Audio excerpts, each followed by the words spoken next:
Meus amigos, saiu a lista da convocação brasileira para os jogos contra Colômbia e Argentina pelas eliminatórias. E você vai conferir aqui os nomes que foram convocados e também vou dar a minha opinião.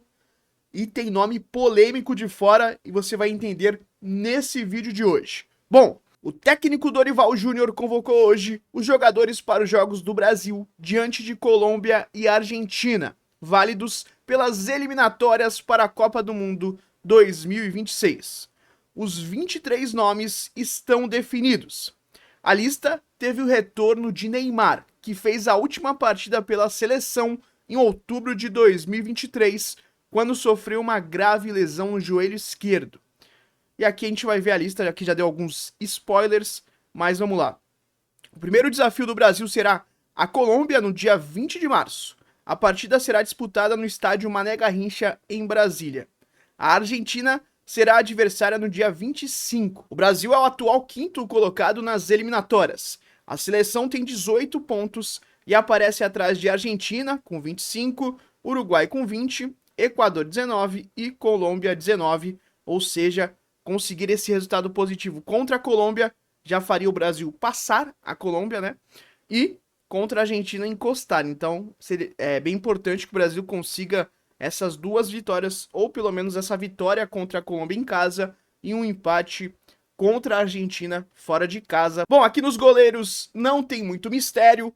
Alisson, Bento e Ederson realmente são excelentes goleiros. O Alisson e o Ederson ainda não mostraram muito na seleção. O Ederson, inclusive, vem numa fase não muito boa.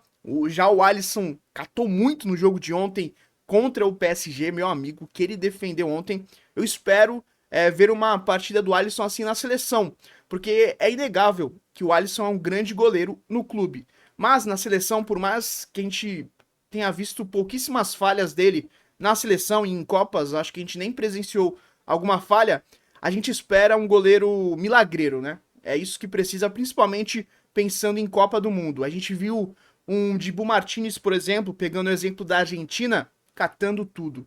Lá na final, fazendo aquela defesaça contra o Colomboani. Então, é isso que a gente espera do Alisson. O Bento, né, mesmo indo para o Al Nassr, continua tendo chances. É um goleiro promissor. Acabou indo para a Arábia por causa do money, né? Dá para entender. Tinham outras opções, né? O próprio Hugo Souza, que deu uma decaída no Corinthians. O Lucas Perry, o pessoal também falou bastante, mas acho que essa lista não tem muito o que criticar. O Ederson não vem bem com o Manchester City, mas não é só o Ederson, né? O time praticamente todo do City não vem bem e vem oscilando bastante, mas é condizente essa lista aqui de goleiros. Os laterais direitos são Wanderson e Wesley, dois laterais jovens, o Wesley ganhando sua primeira chance pela seleção brasileira, e realmente estava merecendo. É muito louco como é que é o futebol, né? Porque até parte do ano passado, né? Boa parte do ano passado, o Wesley era muito criticado pela torcida do Flamengo e ele começou a evoluir muito depois daquela proposta da Atalanta, coincidentemente, também com a chegada do Filipe Luiz. E ele se tornou um jogador muito interessante, vem muito bem na lateral do Flamengo, atacando, defendendo, se mostrando um jogador com muito vigor físico. E, cara, espero que ele vá bem na seleção, né? Porque a gente tá precisando de um lateral direito. O Wanderson também já teve algumas convocações. É um lateral interessante. Óbvio, nenhum dos dois até agora tem aquela cancha, né, na seleção. São dois jogadores jovens e é interessante eles terem chance. E realmente a seleção tá muito carente de laterais bons há muito tempo. Inclusive até quando teve bons laterais, por exemplo, com o Daniel Alves, o Marcelo, na seleção eles não conseguiam desempenhar tão bem, né? Então a gente espera, cara, que o Wesley ele consiga, até porque a gente tava tendo o Danilo, por exemplo, muito na lateral direita, que agora passou a ser zagueiro. Então a gente espera aí, né, que o Wesley consiga desempenhar com a camisa da seleção brasileira e é uma convocação merecida, porque o moleque vem jogando muito e é importante dar chances né, a jovens talentos, tem que ter essa chance. Por exemplo, pegando ali como 2010, cara, imagina se o Dunga tivesse dado chance pro Ganso e pro Neymar. Quem sabe a história não seria diferente, mas é só uma suposição. Bom, na zaga temos Danilo, Gabriel Magalhães, Léo Ortiz, Marquinhos e Murilo. Realmente uma lista bem condizente. O mais criticável aqui é o Danilo, obviamente. Já vi bastante no Twitter pessoas bravas com o Dorival por mais uma convocação do Danilo, mas agora aparentemente em uma posição diferente. Eu vi pessoas também deixando, né, que o Dorival deixou em aberto a possibilidade do Danilo, talvez se o Arana não conseguir jogar, né, se machucar, do Danilo jogar na esquerda. Eu espero que isso não aconteça. Espero que ele fique apenas na zaga. Como zagueiro, pode ser que ele renda, né? Ele foi bem nos jogos que ele atuou no Flamengo como zagueiro. E já é a posição dele de origem há muito tempo. E os técnicos da seleção brasileira insistiam há muito tempo com ele de lateral, sendo que, por exemplo, na Juventus, nos últimos anos, ele jogou pouquíssimos jogos de lateral. Ele chegou até a jogar alguns jogos de lateral recentes na Juventus, mas a maioria desses jogos ele jogava na zaga. E os técnicos da seleção insistindo com ele de lateral direito. Então, realmente, para a zaga, talvez ele seja útil. Tem um ponto que os brasileiros estão meio que cansados do Danilo, né? Estão já aqui com o Danilo. Ele já é de 2018. Já disputou a Copa de 2018, disputou a Copa de 2022. Nunca apresentou nada demais na seleção. Já chegou até a ser capitão, um dos líderes do elenco. E teve falas até bem criticáveis. Acho que foi na última Copa América que ele deu meio que uma alfinetada nos torcedores, né? Que estavam reclamando e tal. Então, é uma convocação que pode dar certo, porque ele desempenhou bem como zagueiro no Flamengo, mas talvez dar chance para outros jogadores mais jovens seria interessante. Mas pelo que dá a entender, o Danilo é um cara bem do grupo ali, e o Dorival não quer perder, né, esse cara de grupo ali. O Dorival insiste com o Danilo bastante, e vamos ver o que vai dar. Tem o Gabriel Magalhães, que tá muito bem no Arsenal. Léo Ortiz, que tá bem no Flamengo. Marquinhos, que vem oscilando no PSG. E na seleção também tem essa questão de não ter se firmado totalmente. Tem a questão da altura que acaba pesando um pouco. E Murilo, do Nottingham Forest, que já tava pedindo passagem há muito tempo, né? E é um nome interessante. Espero que... Talvez... O Dorival deve optar por mais do mesmo, né? Mas eu queria que ele rodasse até essa zaga. Talvez testasse o Léo Ortiz e o Murilo, ou então o Gabriel Magalhães e o Murilo, seria interessante. O Marquinhos na seleção já teve bastante oportunidades, acho que, e não se firmou totalmente, não se mostrou aquele cara, aquele capitão. Então, acho que daria pra mudar, mas acredito que o Dorival não deve arriscar. Se eu fosse chutar, eu acho que a zaga titular vai ser Marquinhos e Gabriel Magalhães ou Danilo. Bom, laterais esquerdo, Guilherme Arana. É complicado, o Arana não vem, né, há um tempo já jogando bem pelo Atlético. Mas realmente a gente tem poucas opções na lateral esquerda. Tem, por exemplo, eu vi o pessoal falando do Caio Henrique, do Mônaco. Podia também ter sido uma opção. Mas tá complicado a lateral esquerda, né? A direita ali a gente tem duas opções interessantes. O Wanderson e o Wesley, dois jovens. O Arana não é um jogador velho, mas também já não é mais jovem. E na seleção não se provou. E também não vem lá essas coisas no Atlético Mineiro. Já teve fases melhores. Então, realmente, eu não sei se talvez poderia ter testado um outro jovem aí no lugar do Arana, mas a gente também não tá com tantas opções assim para serem testadas. Deixa aí nos comentários se acha que a convocação do Arana tá correta ou você levaria outro jogador para essa vaga. Bom, meio-campistas: André, Bruno Guimarães, Gerson, Joeliton, Matheus Cunha e Neymar. Aqui acho que também não tem muito, né? O João Gomes não foi convocado. Eu vi muita gente também falando do Andrei Santos, que tá jogando muito lá na França, né? No Strasbourg, se eu não me engano. Pessoal, eu não acompanho, não tô acompanhando o campeonato francês, sendo sincero, mas eu vi bastante gente falando que ele poderia estar presente aqui, mas também acho que não tem nenhum absurdo. Não é o meu campo que impõe respeito, né? Por exemplo, André, Bruno Guimarães, o Gerson, né? Ok, João Wellington. E aí, né, mais ofensivo, Matheus Cunha, que tá bem, né? No Wolves. E o Neymar, que aí sim põe muito respeito. Mas o Matheus Cunha merecia realmente essa chance como meia, né? E, cara, complicado. O Brasil, pra quem já viu o meio-campo do Brasil, até mesmo de anos atrás, é um setor que tá meio delicado, o meio-campo defensivo do Brasil. Pra quem já teve ali o Casemiro, né? O próprio Fernandinho. Então, não tá lá essas coisas. Mas é o que tá tendo pra ser convocado, né?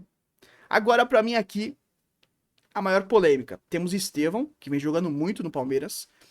João Pedro, que tá bem no Brighton. Rafinha, Rodrigo, Savinho e Vinícius Júnior. E temos 2 nomes de fora. Um que me chamou muita atenção, que foi o Endrick, que eu até peguei esse tweet aqui, ó, do Vitor Sérgio, que foi antes da convocação, né? Ele falou aqui, ó, números dos camisas 9 da pré-lista de Dorival em 2025. O Endrick, ele tem 19 jogos, mas apenas 335 minutos. E ele tem 4 gols, ou seja, um gol a cada 83 minutos, cara. O Igor Jesus tem 8 jogos, 603 minutos no total, né, desses jogos, um gol, ou seja, um gol a cada 603 minutos. O João Pedro tem 10 jogos, 707 minutos no total, 3 gols. Um gol a cada 235 minutos. E o Yuri Alberto, 14 jogos, 865 minutos no total, 5 gols, um gol a cada 173 minutos. E aí o Vitor Sérgio falou, Endrick tem que estar na lista. Vamos ver se Dorival chama e principalmente se dá oportunidades reais a ele. E no final acabou não chamando e é uma das partes assim que eu mais discordo na convocação do Dorival. A gente sabe que no Real o Endrick não tá tendo tantas chances, né? Eu acho até uma forma equivocada do Ancelotti, que ele poderia estar dando mais chances e mais minutagens pro Endrick. Por exemplo, no último jogo do Real contra o Atlético de Madrid, o Endrick jogou pouquíssimo, né? Entrou ali no finalzinho, só praticamente pra dar o nome na súmula ali como, né, entrou em campo. Só que ele mal jogou. E ele vem sendo importante em alguns jogos do Real quando entra, mostrando ser um centroavante mesmo, um cara marcador de gols, né? Tanto é que a gente tem os números. São 335 minutos, esquece esses 19 jogos. 335 minutos, um gol a cada 83 minutos, cara. Ou seja, ele é um cara extremamente letal e que vem sendo prejudicado no Real. Obviamente, a gente sabe que o Real ele tem o Mbappé, que acaba, né, sendo uma concorrência complicada pro Endrick, que é bem mais jovem. Só que ele vem tendo pouquíssimas chances, né? Ele vem sendo escanteado lá no Real e isso tá prejudicando ele. E essa observação do Vitor Sérgio eu acho bem interessante mesmo. Porque a gente entende que o João Pedro vem bem no Brighton, vem se apresentando bem e tal. Mas, cara, o Endrick é um dos caras mais promissores dessa geração. E não é só no achismo. O Endrick já mostrou isso. Ele já mostrou que ele é um jogador que tem estrela. Até mesmo na seleção brasileira. Ele já mostrou que ele é um jogador que ele entra e muitas vezes ele faz o gol mesmo tendo pouquíssimos minutos. E é o que mostra aqui, né? É um gol a cada 83 minutos, cara. Tá ligado? Uma média muito boa. Então eu acho preocupante o Dorival ter deixado de lado o principal nome dessa geração, né? Dessa nova geração, dos principais nomes, junto com o Estevão, que tá surgindo aí de questão de jovens. E esse caso do Endrick, cara, é muito complicado, porque na última convocação ele já não esteve. E agora, novamente, ele está fora. Então, é um moleque muito promissor, que tá tendo pouquíssimos minutos no Real, e isso acaba refletindo, obviamente, na seleção também. Mas eu acho que o Dorival poderia ter pensado com mais carinho, e até mesmo porque o Endrick teve pouquíssimas chances na seleção mesmo, tipo, como titular, né, com minutagem decente, foram pouquíssimas chances que ele teve, então eu acho que o Dorival poderia ter pensado com mais carinho. Eu entendo que o João Pedro tá bem no Brighton, mas ele não é do nível do Endrick, com todo respeito, né?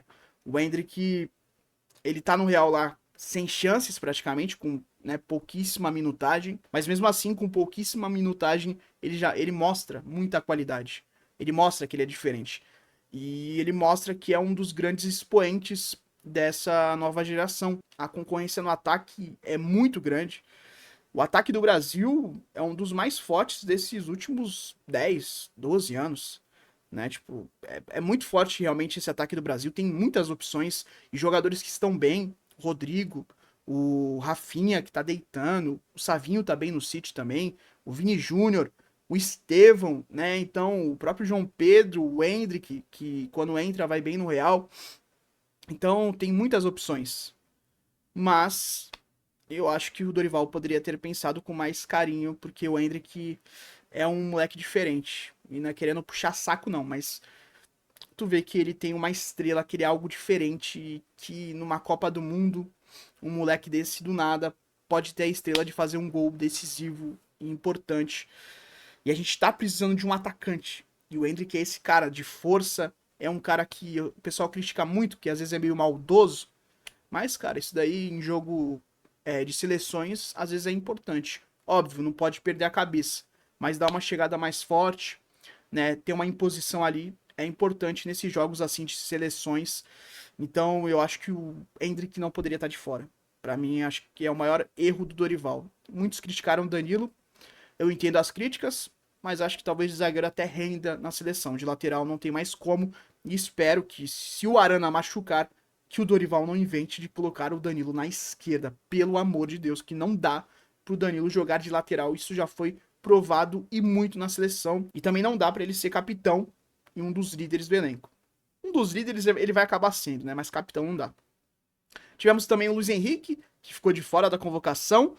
A ida dele para a Rússia acabou, né, ajudando muito nessa questão. Ele acabou meio que se escondendo lá. Tem a questão das, né, apostas esportivas, que tem ele e o Paquetá ali envolvidos no processo, né, que pode dar muito ruim para os dois. Então acho que ele acabou indo para a Rússia um pouco por causa disso e acabou se escondendo. Foi muito importante nos últimos jogos das eliminatórias, mas não foi convocado. Teve também o Igor Jesus, que foi importante em alguns jogos e também acabou não sendo convocado, mas esse, sendo sincero, eu entendo muito. Não vive uma boa fase no Botafogo e sendo sinceríssimo, cara. Eu nunca achei o Igor Jesus jogador de seleção. Eu sei que ele foi lá, fez gol importante, né, deu assistência, mas eu nunca achei ele jogador de seleção brasileira, sendo bem sincero, e não vejo nada de errado em não convocá-lo. Eu sei que o Dorival também tem que ter, cada vez mais que vai chegando perto da Copa, um elenco fechado. Mas, cara, o ataque tá complicado. E o Igor Jesus, eu acho que era um cara que não é um cara diferente, um cara, tá ligado? Que tem esse requinte pra estar na seleção, ainda mais com as opções que a gente tem, entendeu? A gente tem muitas opções no ataque, inclusive o Endrick, que acabou de ficar de fora. Então, eu acho que super entendível essa não escolha pelo Igor Jesus. Agora, a tirada do Luiz Henrique também é um pouco polêmica, mas ele acabou se afastando ao ir para a Rússia e tem toda essa questão aí desse possível envolvimento com apostas, né? Com combinação aí de cartões e toda essa questão aí. Tem o exemplo do Bento, que tá no Al Nassr, mas mesmo assim acabou sendo convocado, né? Então, não sei se essa desculpa da liga é tão condizente. Eu acho que é mesmo porque a disputa no ataque tá grande e aí alguém ia ter que ficar de fora. Só que o Luiz Henrique, diferente do Igor Jesus, que eu não, né, não acho que tenha essa cancha para jogar na seleção, o Luiz Henrique foi bem quando jogou na seleção, inclusive importante, né? Junto com o Rafinha ali, acho que foram os principais nomes do Brasil nos últimos jogos nas eliminatórias. Mas acabou ficando de fora e é complicado. Aqui não dá para criticar muito o Dorival, porque tem muita opção no ataque. Realmente, o maior problema do Brasil eu vejo assim na lateral esquerda. A zaga precisa ainda se firmar, mas tem nomes até interessantes. Agora, o meio-campo defensivo acho que é onde mais preocupa e o Brasil precisa ajeitar essa questão, até porque a gente ficou muito tempo acostumado a ter o Casemiro, que era um baita volante. E hoje falta esse cara assim, naipe Casemiro, né? Com essa força e com esse nome, com essa cancha do Casemiro, falta nesse meio campo defensivo da seleção brasileira. O André não inspira medo nos adversários, o Bruno Guimarães também, o Gerson também não, e o Joelinton também não. Mas podem ser jogadores que vão evoluindo com o tempo. Eu pego como exemplo a Argentina. Quem era McAllister antes da Copa? Quem era o Depou? Depou jogava bem e tal, sim, mas não era o nome que se tornou depois da Copa, né? O próprio Enzo. Então, o Brasil pode ir ganhando essa cancha durante as competições. E é o que a gente espera, né? Bom, é isso daí. Quero saber sua opinião sobre essa convocação da seleção brasileira. Deixa aí nos comentários. E principalmente, você concorda com essa não convocação do Endrick? Comenta aí. Até o próximo vídeo. Valeu!